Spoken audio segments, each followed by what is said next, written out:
The transport ship shuddered as it broke through the atmosphere of Zelthara Prime, and Captain Ryan Hayes gripped the safety rail, watching the viewscreen display a world that was burning below them,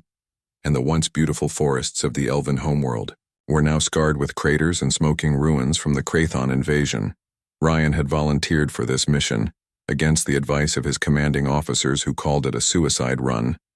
but he had read the distress signals from Princess Lyria herself, and heard the desperation in her voice as she begged the galaxy for help.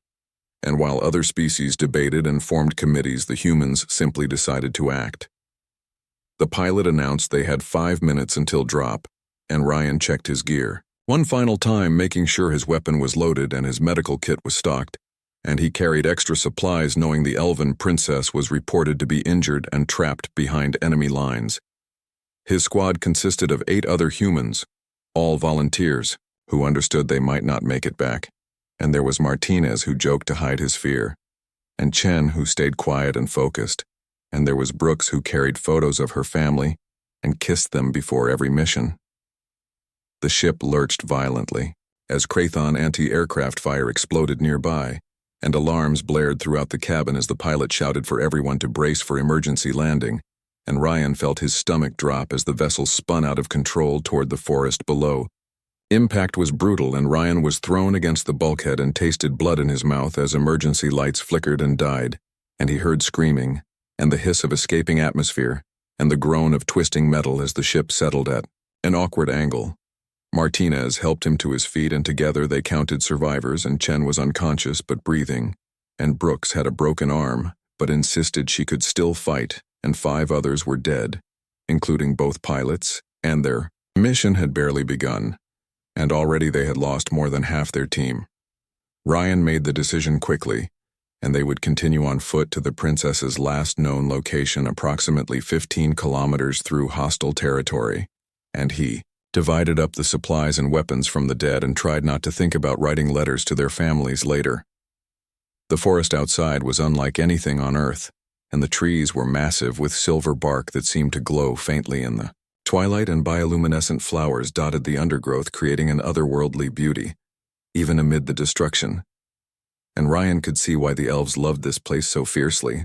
They moved in formation with Ryan on point, and his scanner showing Krathon patrol patterns nearby, and the enemy had swept through this region days ago, hunting for survivors and executing anyone they found,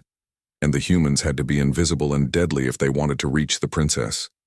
Chen regained consciousness after an hour, and despite a concussion, she refused to stay behind, and Ryan understood that determination because it was the same fire that burned in all of them, and humans did not give up on their missions or their people, even when logic said they should. The first Krathon patrol appeared just after sunset, and 3 large reptilian soldiers with plasma rifles scanning the forest, and Ryan signaled for his team to take cover behind the massive tree roots, and they waited, barely breathing. As the aliens passed within meters of their position, Martinez whispered that they should take them out, but Ryan shook his head, and their mission was rescue, not combat, and every fight increased the risk of alerting more enemies, and they needed to stay focused on reaching Princess Lyria as night fell completely. The forest came alive with sounds and strange bird calls, and the rustle of creatures in the canopy, and the distant rumble of Krathon vehicles, and Ryan consulted his map, knowing they were still 8 kilometers from the target location. Brooke suddenly grabbed his arm and pointed upward, and Ryan looked up to see 2 shapes circling in the sky, and dragons, and even at this distance, he could see the shimmer of scales and the flicker of flame, and those must be the princess's companions, Ember and Frost, that intelligence reports had mentioned. The dragons seemed to be searching for something, and crying out with haunting calls that echoed across the forest. And Ryan realized they were looking for help and looking for someone to save their mistress, and he activated a signal beacon on a frequency the elves used,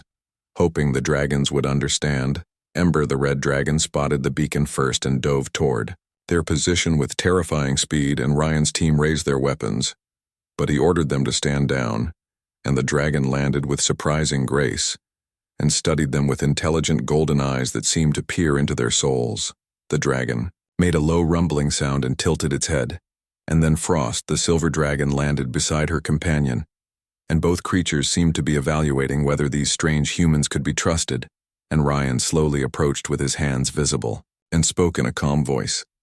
He told the dragons they were here to help Princess Lyria, and that they were friends who came from far away because they heard her call for aid, and Ember snorted, releasing a small puff of smoke, but seemed to relax slightly, and Frost stepped closer, sniffing at Ryan's uniform.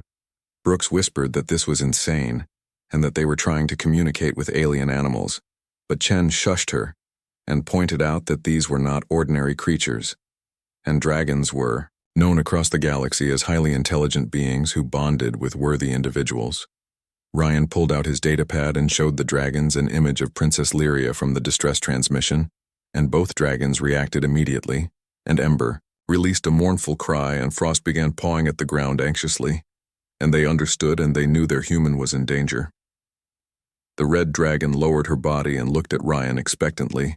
and he realized she was offering to carry them, and he quickly organized his team with Martinez and Chen, climbing onto Ember's back while he and Brooks mounted Frost, and the dragon's scales were warm and surprisingly smooth under their hands. With powerful beats of their wings, the dragons lifted off, and Ryan felt his stomach lurch as they soared above the treetops, and the wind rushed past his face, and below he could see the devastation of war and burning villages and crashed ships and the lights of Krathon encampments. The flight lasted only minutes but covered ground that would have taken hours to traverse on foot, and the dragons flew low using the terrain to avoid detection, and Ryan was amazed at their tactical awareness, and these creatures understood warfare and stealth better than some soldiers he had known. Ember and Frost landed in a clearing near the ruins of what appeared to have been an elven palace, and the structure was partially collapsed with elegant spires broken and walls crumbled, and Ryan could see scorch marks from plasma weapons covering the white stone. The dragons led them through the rubble, moving with purpose toward a section of the palace that was still partially intact, and Ryan followed with his weapon ready and his team spread out in defensive positions, and they could hear Krathon voices nearby, and the enemy was close. Frost stopped at a pile of debris and began carefully moving stones with her claws, and Ember joined her, and together they uncovered an entrance to what looked like underground chambers, and Ryan activated his flashlight and descended into the darkness with his heart pounding. The passage led to a small room, and there, on a makeshift bed of torn tapestries, lay Princess Lyria, and she was even more beautiful than her image had suggested, with long silver hair and delicate features and pointed ears and skin that seemed to glow faintly like moonlight. But she was also clearly dying, and her left leg was crushed beneath a fallen beam. An infection had set in, turning the wound dark, and her breathing was shallow and her eyes were closed, and Ryan felt a surge of anger that such a graceful being had been reduced to this. He knelt beside her and gently touched her shoulder, and her eyes fluttered open, and they were the color of violets and filled with pain and confusion. And when she saw him, she whispered something in the elven language that he did not understand. Brooks moved forward with the medical kit and began assessing the injury while Ryan held the princess's hand and told her they were humans and they had come to take her home and that she was safe now. Lyria looked at him with those incredible eyes, and tears rolled down her cheeks, and she whispered in accented English, asking why and why would strangers risk their lives for her, and Ryan smiled and told her that was what humans did, and they did not leave people behind. The princess seemed overwhelmed by this, and her people had sent distress calls to dozens of species and received only sympathy and political excuses. And yet these humans had come and had flown across the stars and crashed their ship and fought their way through enemy territory for someone they had never met. Brooks finished her examination, and the news was bad, and the infection was too advanced, and the leg needed immediate surgery that they could not perform in the field. And without proper medical facilities, Princess Lyria would not survive more than a day or two. Ryan looked at his team and saw the same determination in their eyes that he felt in his heart, and they had not come this far to watch her die. And Martinez suggested they call for emergency extraction, but Ryan knew the Krathon would shoot down any ship that approached. Chen had another idea, and there was a human resistance base in the southern mountains approximately 200 kilometers away, and if they could get the princess there, she might have a chance, and the base had medical FAS. Ryan emerged from the underground chamber with Princess Lyria in his arms and immediately assessed the situation, and dozens of Krathon soldiers were spreading through the palace ruins, and their plasma rifles glowing in the darkness, and searchlights sweeping across the rubble looking for survivors. Martinez signaled that the eastern corridor was still clear, and Chen took point, moving silently through the shadows, while Brooks covered their rear, and Ember and Frost crouched low their scales, helping them blend with the broken stone as they followed their wounded mistress. The princess stirred in Ryan's arms and whispered that he should leave her and save himself and his team, but Ryan just tightened his grip and told her that was not going to happen, and humans did not abandon people who needed them, and she was coming with them whether she liked it or not. A Krathon patrol rounded the corner ahead, and Chen fired first, and her silenced weapon dropping 2 aliens before they could raise an alarm, and Martinez finished the third. But the sound of bodies hitting stone echoed too loudly, and shouts erupted from nearby positions as more enemies converged on their location. Ryan ran with Lyria bouncing against his chest and behind them. Ember released a torrent of flame that engulfed a group of pursuing soldiers, and their screams cut short as the dragonfire consumed them, and Frost used her ice breath to create a barrier of frozen spikes that slowed the advancing Krathon forces. They burst out of the palace ruins into the forest, and Ryan's legs burned as he pushed himself harder and faster. And Lyria was surprisingly light, but carrying anyone while running full speed through rough terrain was exhausting, and sweat poured down his face despite the cool night air. Brooks shouted a warning, and Ryan dove behind a massive tree root, just as plasma fire tore through the space where his head had been, and the bark exploded in a shower of burning splinters, and he rolled to protect Lyria from the debris and felt the impact of wood fragments against his back. Chen returned fire, giving Ryan time to scramble to his feet and keep moving, and the forest was alive with the sounds of battle now, and Krathon soldiers were everywhere, and more kept coming, and their mission was falling apart, and they were outnumbered and outgunned and still kilometers from safety. Martinez suggested they split up and draw the enemy away, but Ryan refused, and they stayed together, or they died together, and there was no other option, and splitting up would just make it easier for the Krathon to hunt them down one by one. Ember landed in front of them and gestured urgently for them to climb on her back,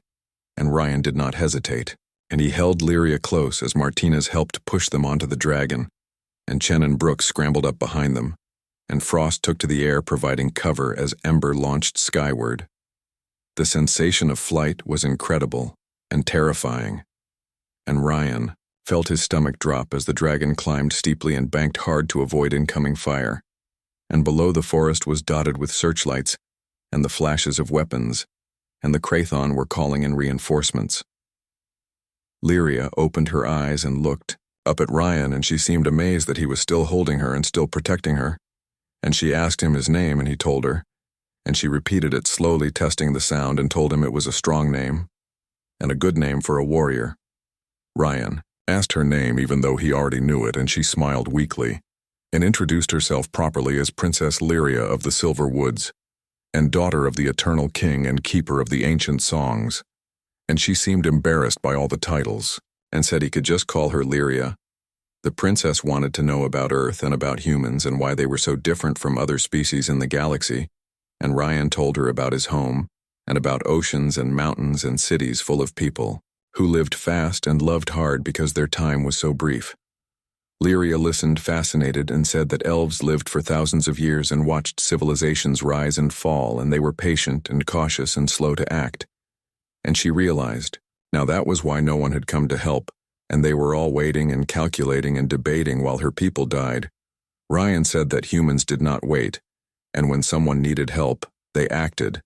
and it was not always smart, and it definitely was. Not always safe, but it was right. And Lyria touched his face with her cold fingers and told him he was remarkable, and that she had never met anyone like him. Suddenly, Ember shrieked a warning and dove sharply, and Ryan held Lyria tighter as a Krathon. Fighter ship screamed past, firing its cannons, and Frost flew alongside, breathing ice at the ship's engines, and the craft spiraled out of control and crashed into the forest below in a ball of flame. But more ships were coming, and the dragons could not outfly military fighters, and Ryan shouted for Ember to land and to get them back on the ground where they could hide, and the dragon obeyed, diving toward a dense section of forest near a river. They landed hard, and Ryan tumbled off the dragons, back still cradling Lyria, and his team scrambled to find cover as the fighter ship circled overhead, searching for them with thermal scanners, and Martinez cursed and said they were sitting ducks. Brooks had an idea, and she pulled out thermite grenades from her pack and scattered them in a wide pattern around their position. And when the grenades detonated, they created multiple heat signatures that confused the scanners, and the fighter ships began firing at false targets. Ryan used the distraction to carry Lyria toward the river, and if they could get into the water, the thermal scanners would lose them completely. And his team followed, and Chen helped Brooks, who was struggling with her broken arm, and the dragons splashed into the river behind them. The water was ice cold, and Ryan gasped as it soaked through his uniform, and Lyria shivered against him, and he worried about her going into shock. But staying on land meant certain death, and he waded deeper until the current caught them and began pulling them downstream. Martinez and Chen grabbed onto Ember's tail, and the dragon swam powerfully through the water, and Brooks held Frost, and Ryan just focused on keeping Lyria's head above water and keeping them both from drowning as the river carried them away from their pursuers. The fighter ships continued firing at the forest and setting more areas ablaze, and the Krathon clearly thought they had their targets trapped and would rather destroy everything than let them escape, and Ryan felt rage building in his chest at such casual destruction. They floated for almost an hour, and the current was strong and fast, and Ryan's arms ached from holding Lyria, but he never loosened his grip, and she had fallen unconscious again, and her breathing was shallow, and he knew they were running out of time. The river eventually calmed and widened, and Ryan guided them toward the shore, and his team pulled themselves onto the muddy bank and collapsed from exhaustion, and even the dragons looked tired, and their scales dripping water and their breathing heavy. Ryan gently laid Lyria on soft grass, and Brooks immediately began checking her vital signs, and the news was worse than before, and the infection was spreading, and the princess's temperature was dropping, and she needed medical attention within hours. Not days. Chen pulled out her communicator and tried to reach the resistance base, but the signal was jammed, and the Krathon were blocking all transmissions in this region, and they were alone and isolated, and their only hope was to keep moving south toward the mountains. Martinez asked how far they were from the base, and Ryan checked his map and estimated they had covered maybe 30 kilometers, and they still had 170 to go, and with an unconscious princess and limited supplies and an entire Krathon army hunting them. Brooks said what they were all thinking, and this was impossible, and they would never make it, and Lyria would die, and they would probably die too. And it was a suicide mission, just like everyone had warned. Ryan looked at his team and at the dying princess, and at the loyal dragons who refused to leave their mistress, and he felt something fierce and hot burning in his chest, and he told them they were human, and humans did impossible things every day. He reminded them of the stories and of the colony ship that crossed 3 galaxies to find a new home, and of the scientists who cured the Mars plague when everyone said it could not be done, and of the soldiers who held the line at Proxima Station against odds 10 times worse than this. Humans did not give up, and humans did not surrender, and humans especially did not abandon people who needed them. And if the galaxy thought humans were crazy or reckless or foolish, then fine, and let them think that. And meanwhile, humans would be out here saving lives. His team looked at each other, and slowly they nodded, and Martinez checked his weapon, and Chen redistributed their remaining supplies, and Brooks wrapped her broken arm tighter and said she was ready to move. Lyria's eyes fluttered open, and she had heard Ryan's speech, and tears were streaming down her face, and she whispered that she understood now, and understood why humans terrified other species. And it was not their weapons or their numbers, and it was this, and this absolute refusal to accept defeat. Ryan lifted her again and told her to rest, and that they had a long journey ahead, and that he promised to get her to safety no matter what. And Lyria smiled and said she believed him, and that she trusted him with her life. The dragons nuzzled against them both, and Ember made a sound almost like a purr, and Frost wrapped her tail protectively around the group, and Ryan realized that somehow in just a few hours he had gained not just a mission but a family, and these beings, human and elf and dragon, were bound together now. The plan was dangerous and probably insane, but Ryan could not see any other option, and flying meant exposing themselves to enemy aircraft and anti-air defenses, but staying on the ground meant watching Lyria die slowly, and he would rather go down. Fighting Martinez pointed out that the Krathon controlled the skies, and that their fighter ships would shoot them down within minutes, and Chen agreed, saying they needed some kind of distraction, and something big enough to draw enemy attention, away from 2 dragons flying south. Brooks suggested they contact other resistance cells in the area and coordinate simultaneous attacks across the region, and if enough chaos erupted, the Krathon would be too busy responding to multiple threats to focus on hunting dragons. Ryan liked the idea, but their communications were still jammed and reaching other cells would be impossible. And then Ember made a sound and a deep rumbling that seemed almost like laughter, and the dragon began scratching symbols in the dirt with her claw. The humans watched fascinated as Ember drew what looked like a map, and she marked several locations with X symbols, and then drew lines connecting them, and Frost added her own marks, and Ryan suddenly understood, and the dragons knew where other resistance groups were hiding. Lyria stirred and whispered weakly that dragons could communicate across vast distances, and that Ember and Frost could call for help, and could ask the resistance fighters to create diversions, and her voice was barely audible, and each word seemed to cost her tremendous effort. Ryan asked if the dragons could really do that, and Lyria nodded and explained that dragons were telepathic with each other and could send images and emotions and simple concepts, and Ember and Frost were young, but already powerful, and they could reach others of their kind who served with resistance cells.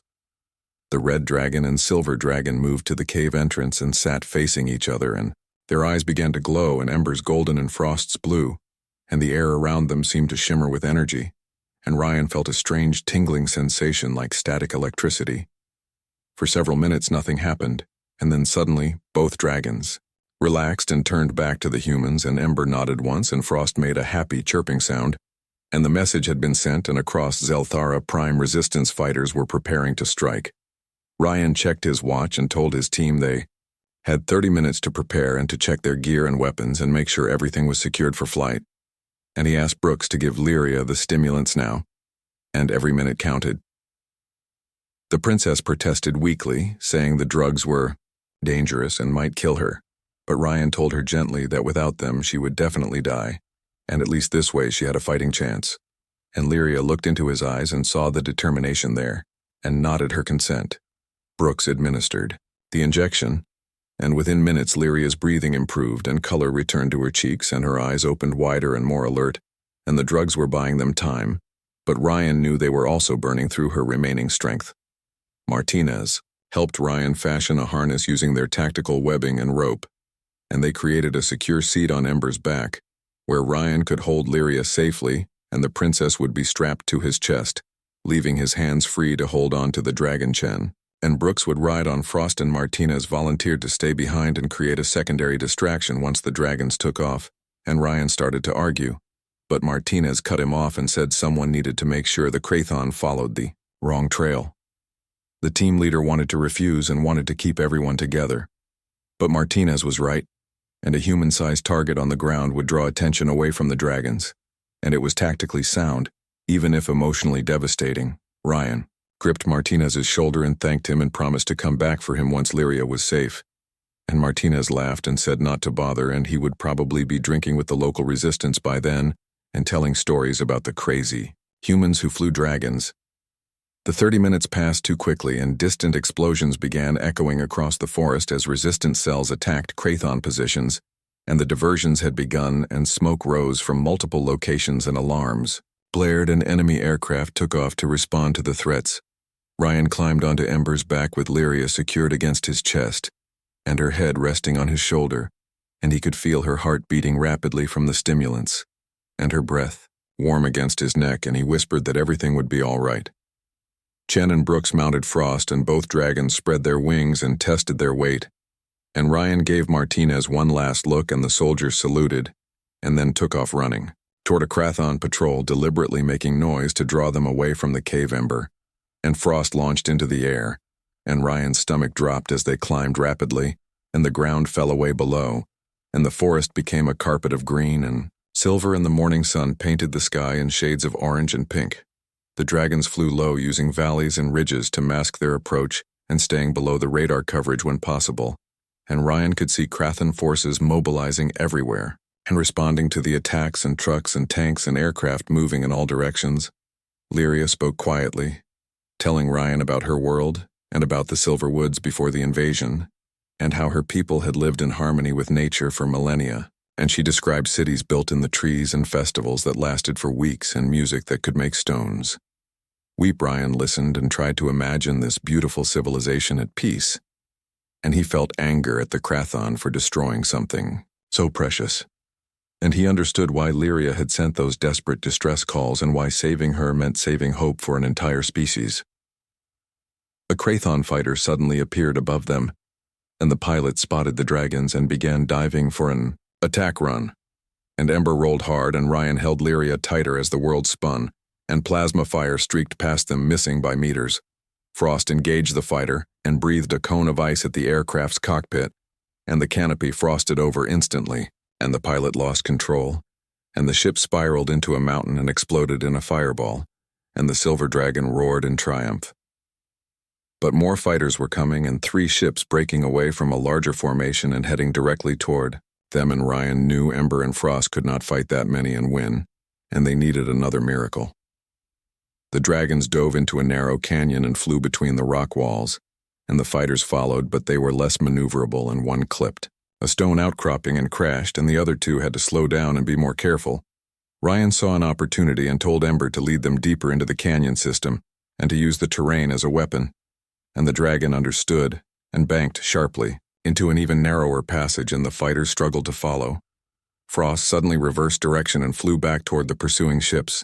and she released her ice breath at the canyon walls above them, and the rock froze and then shattered, and an avalanche of stone and ice cascaded down and buried both fighters. The dragons reunited and climbed out of the canyon and continued south, and they had lost precious time but were still alive,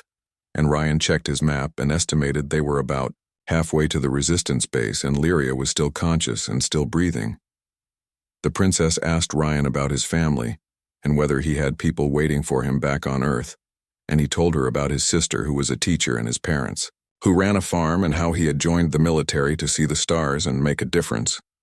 Lyria said he had definitely made a difference and that he had saved her life and given her people hope,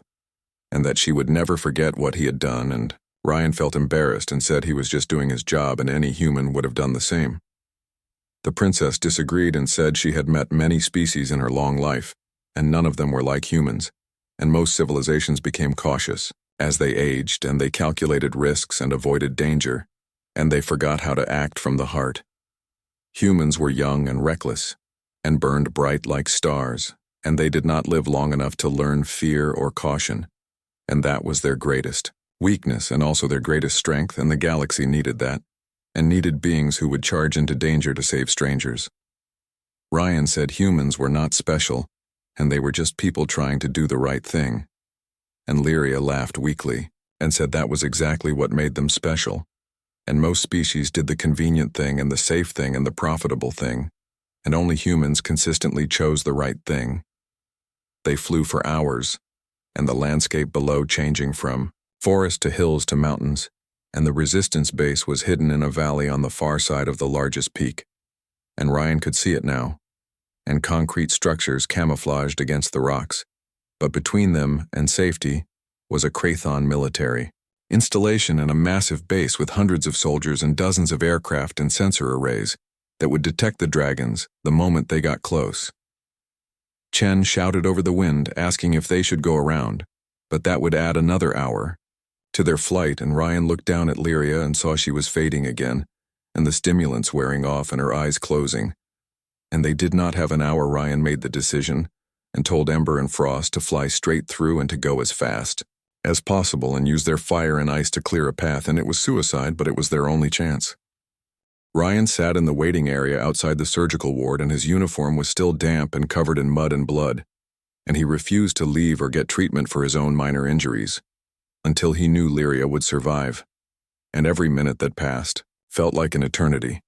Chen sat beside him with her arm bandaged, and she told him he had done everything possible and that the rest was up to the doctors.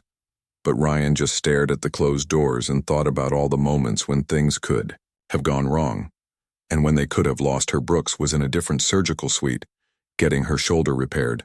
and the bullet had missed major arteries but shattered her collarbone, and she would need weeks of recovery. But she was alive, and Ryan was grateful for that at least. Ember and Frost had refused to leave the medical facility,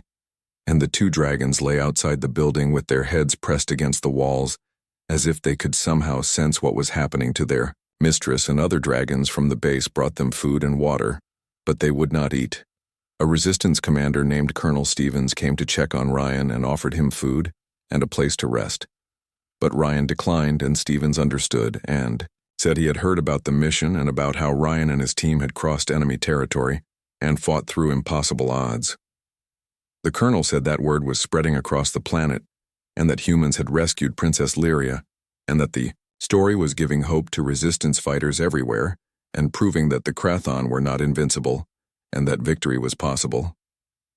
Ryan did not feel like a hero, and he felt exhausted and worried and guilty about Martinez, who they had left behind, and Stevens assured him that other teams were already searching for the soldier,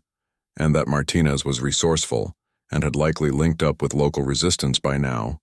Hours passed, and the sun climbed higher in the sky, and Ryan dozed fitfully in his chair and dreamed of plasma fire and burning forests and Lyria's violet eyes looking at him with trust and hope. Finally, the surgical doors opened and the doctor emerged, and her face was tired, but she was smiling, and Ryan jumped to his feet, and the doctor told him that Lyria had survived the surgery,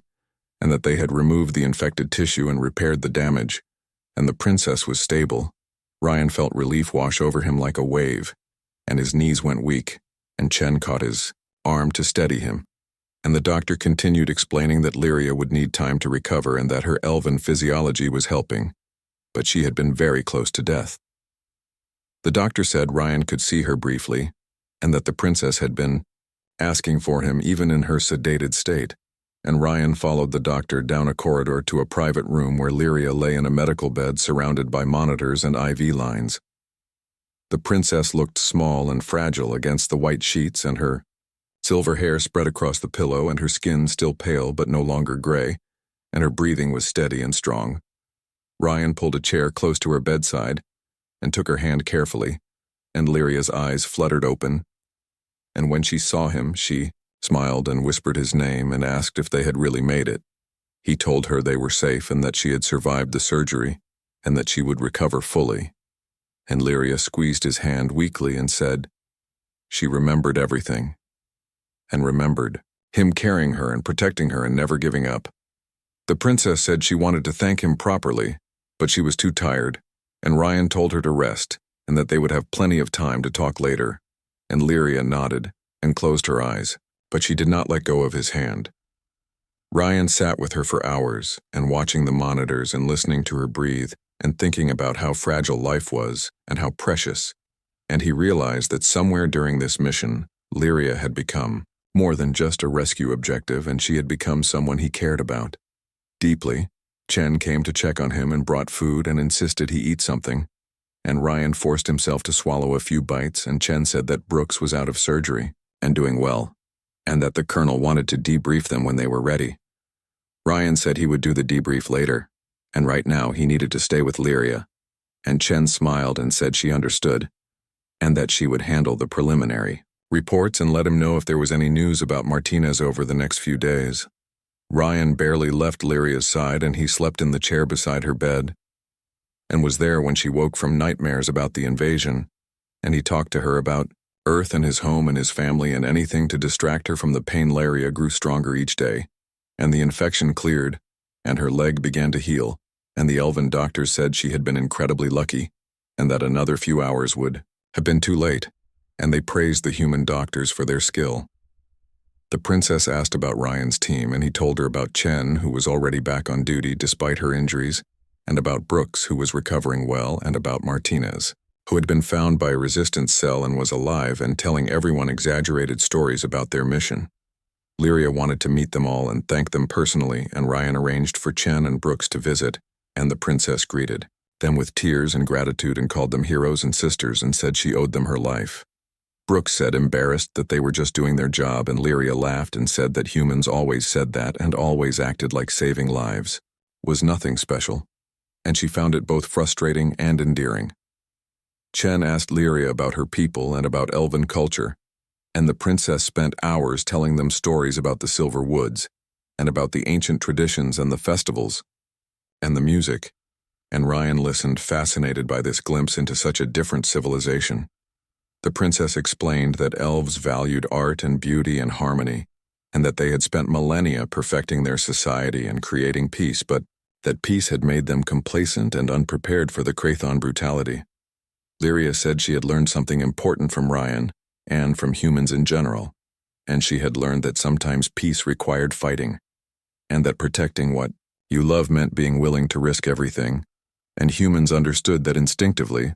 Ryan told her that humans were not warriors by nature, and that they preferred peace too. But when peace was impossible, they would fight. And when the innocent needed protection, they would act, and it was not about glory or honor, and it was about doing what was right. The princess said that was what made humans unique, and most species fought for resources or territory or power,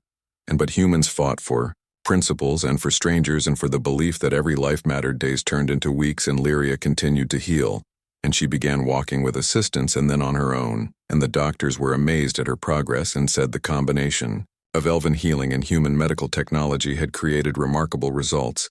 Ember and Frost were finally allowed to visit, and the dragons pushed through the door and rushed to their mistress and nearly knocked over medical equipment in their excitement, and Lyria laughed and cried and hugged them both. The dragons nuzzled against Ryan too, and Ember purred like a giant cat, and Frost wrapped her tail around him, and Lyria said they had bonded with him completely, and that dragons only did. That with those they considered family, Ryan felt honored and humbled, and he had never expected to be accepted by such magnificent creatures, and he spent time with them learning their personalities and their quirks, and Ember's fierce protectiveness, and Frost's playful curiosity. News from the war was mixed, and the resistance was growing stronger and inspired by the princess's rescue, and humans had sent more ships and more soldiers, and the Krathon were being pushed back slowly. But the fighting was fierce and casualties were high. Colonel Stevens told Ryan that command wanted him and his team to return to the human fleet, and that they had done enough and earned rest. But Ryan hesitated,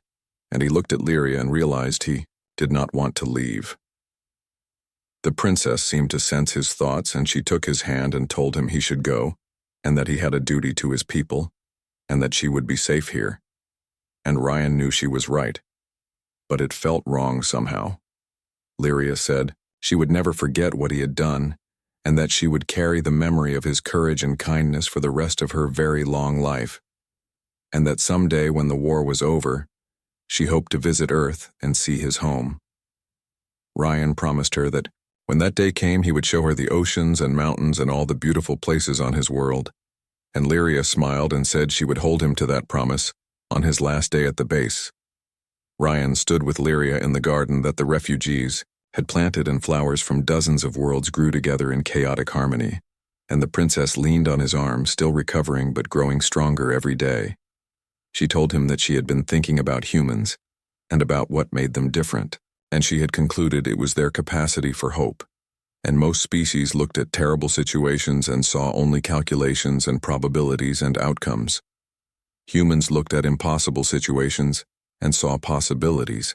and they believed that one person could make a difference, and that courage mattered more than odds, and that love and loyalty were worth dying for. Ryan said maybe humans were just too stubborn to give up, and Lyria laughed and said maybe, or maybe humans understood something profound that longer-lived species had forgotten, and that every moment mattered and every life was precious and every choice to help another being was important. 6 months had passed since Ryan left Zelthara Prime and returned to the human fleet, and the war had changed dramatically in that time. And the rescue of Princess Lyria had become a symbol of hope that inspired resistance fighters across the galaxy. Ryan had been promoted to major and given command of his own special operations unit, and his team had grown to include volunteers from dozens of species who had heard the stories and wanted to fight alongside humans. Chen was now his second in command, and Brooks had recovered fully and was back in the field, and Martinez had become something of a legend,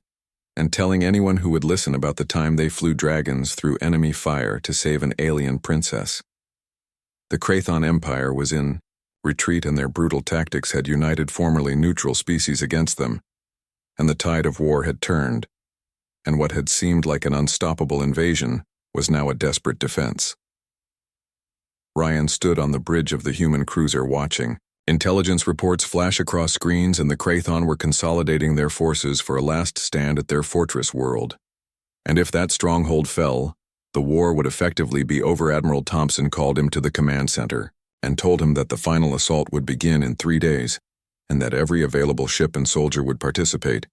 and this would be the largest military operation in galactic history. The Admiral said they had a special mission for Ryan's unit, and Princess Lyria herself had requested his team specifically, and Ryan felt his heart skip, and he had not heard from Lyria directly since leaving Zelthara Prime, though he had followed news about her recovery. Thompson explained that Lyria had become a powerful voice in the resistance and had united the fractured elven clans and inspired them to fight, and now she would lead the elven fleet in the final assault. And she wanted Ryan and his team to serve as her personal guard. Ryan accepted immediately and asked when they would rendezvous with the elven forces, and Thompson said the princess's flagship would arrive within hours, and Ryan dismissed and went to inform. His team Chen was excited, saying she had hoped to see Lyria again, and Brooks wanted to know if the dragons would be there too, and Martinez joked that he needed to practice his dragon riding skills, and Ryan smiled and felt anticipation building in his chest. The elven flagship was a beautiful vessel, and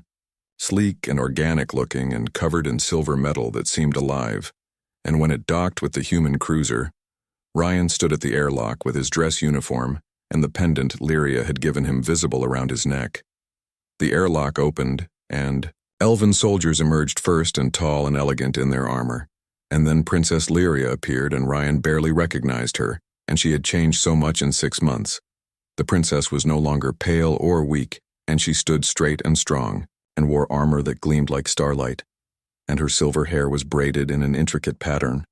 and her violet eyes shone with confidence and purpose, and she carried herself like a warrior.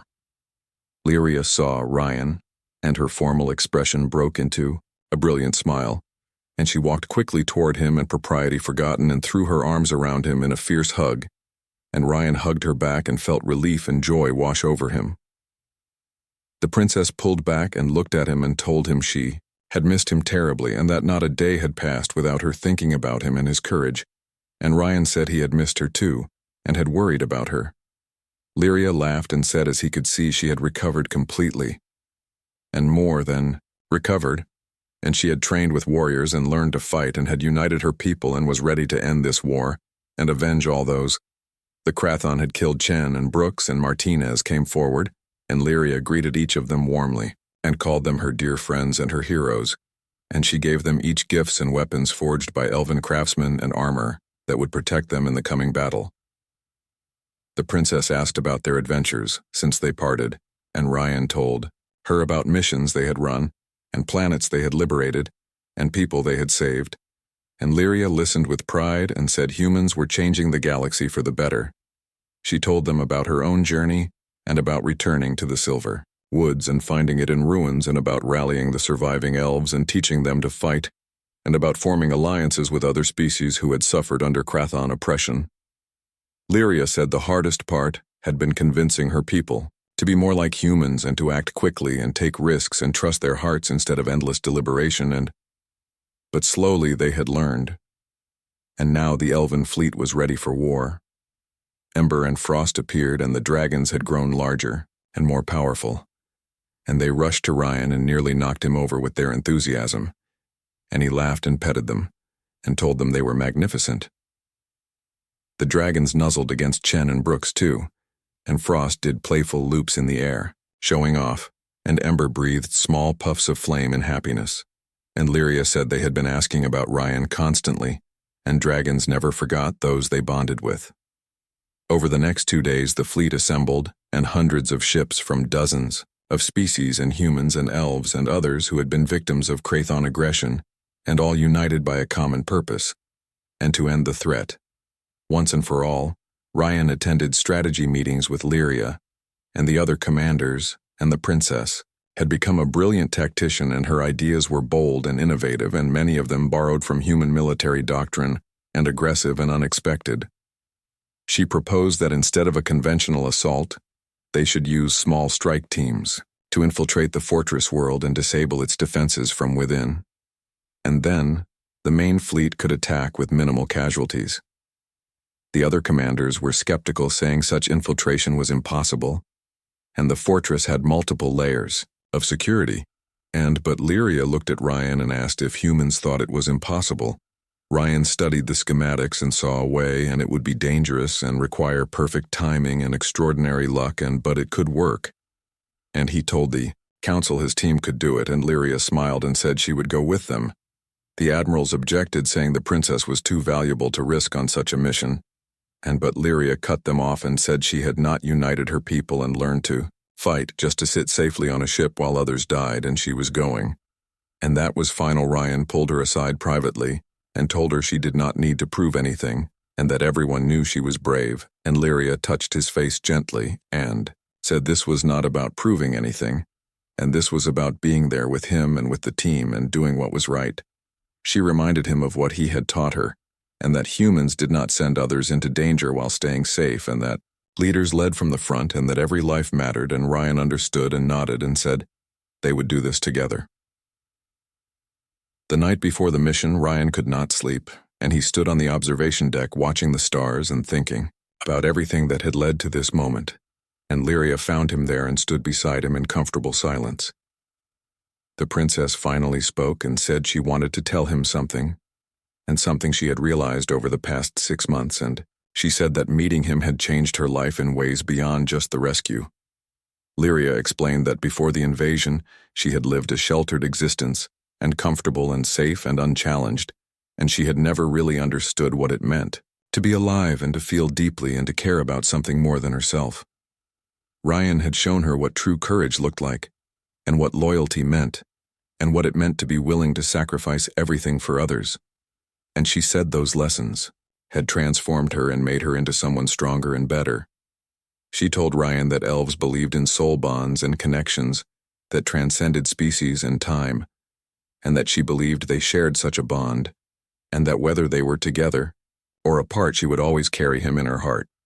Ryan felt emotion surge through him, and he had tried to keep his feelings professional and to remember that she was a princess and he was just a soldier, but standing here with her under the stars, he could not deny what he felt. He told Lyria that she had changed him too,